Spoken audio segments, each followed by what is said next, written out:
been a front of house sound engineer for the last 7 years or so. Today I am working at the Empty Bottle in Chicago. Tonight I will be mixing 3 bands, and they're all local acts.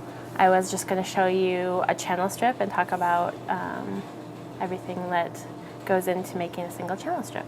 So we are done with the aux send section, and next we will just get to the heart of this channel, which is the fader strip. This has, the first step here is the ability to pan left or right, or any varying degrees in between left and right, hard panning left and hard panning right. And we are running our system in stereo here, so I often will at least slightly pan things throughout the evening.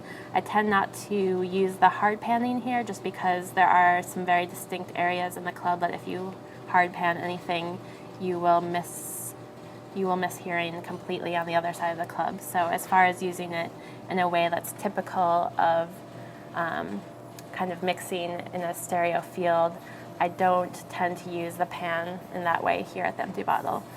After that, you have your mute switch that will turn on and off the channel. After that, we have our mono switch.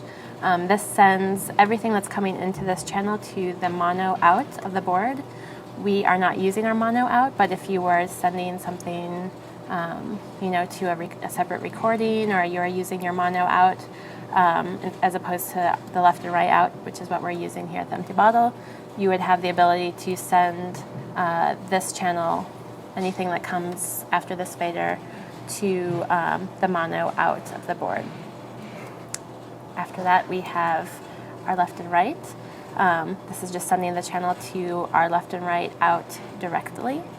And then these next 4 buttons are sending to these bus channels. So we have 8 buses on the Crest console, and you have the ability to send to all 8 of them from each channel.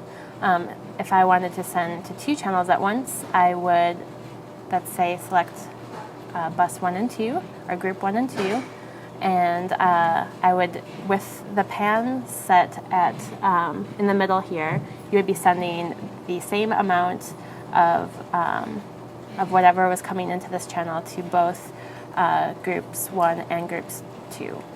Now, if I wanted to just send to one of those groups, I would use my pan switch to isolate this channel and have it just going to group 1. In the same way, if I wanted to just go to group 2, I would set my pan all the way over to the right, and I would be sending everything from this channel to group number 2. And same goes for 3 and 4, 5 and 6, 7 and 8. If you want to send to all 8 buses at once, you can do that. You would be doing that if you had your setting there and all of these pressed down. And then the next switch is your PFL switch, which stands for pre-fader level. This is, if you have this depressed, you can listen to the signal that's coming into this channel before it goes to the fader. So it's at right after the preamp. I will often use this if I want to listen to a channel on my headphones. I'm hearing some distortion maybe on that channel, and I want to check out what's going on. I'll indicate that by using the PFL switch, and then listen in my headphones to what's going on that channel. After that, you have 2 lights that indicate you have the PFL turned on. You have your PFL indicator and your signal light, and that just indicates when it's green that you're getting a pretty steady signal coming in down that channel. After that, you have your mute group assigns. We have 4 mute group assigns here, A, B, C, and D, and you can use all 4 on a channel, or 1 or 2, or any combination of the 4. Works great if you want to mute multiple channels at one time. You can set all these channels to be on mute group A, and then using our mute group master over here, you can mute and unmute those channels using 1 button. So you can use multiple channels you can mute at one time. So you can see when I press mute group A, I'm muting all of these at once and unmuting them all at once.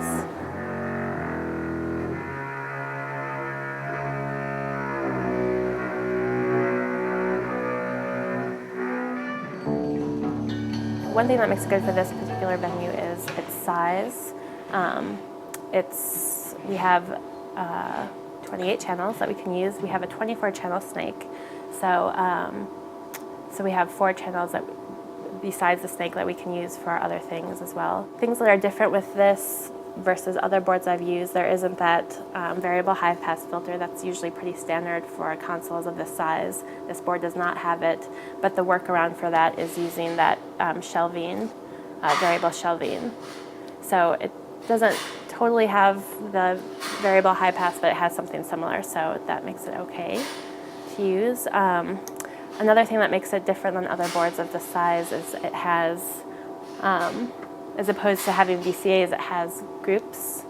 So a lot of boards in this price range may have VCAs. This board in particular does not. It has 8 buses. One thing that makes that better is that with buses you can insert on the bus. VCAs you cannot insert on. So, I mean, some consoles have both. They'll have buses and VCAs. Some will have one or the other. I think for our purposes it works pretty well that it does have buses, because you can insert on the buses, and you could, you know, with the limitations with the number of compressors that we have and the number of outboard effects that we have, or outboard processing rather that we have, it allows us a bit more flexibility as far as using those units. We can use 2 compressors on a bus as opposed to using those, you know, compressing each individual channel. So we can send a whole bunch of channels to a bus and use compression on that bus, as opposed to having, if you had VCAs instead of buses, you would not be able to do that. You would have to, the VCAs are only amplification. There's no separate routing that you can do with that. So that is a benefit, I think, in our particular, at this particular club, because we are a bit limited as far as the number of compressors that we have and things like that. I've never had anyone complain about the number, but it just allows you more flexibility.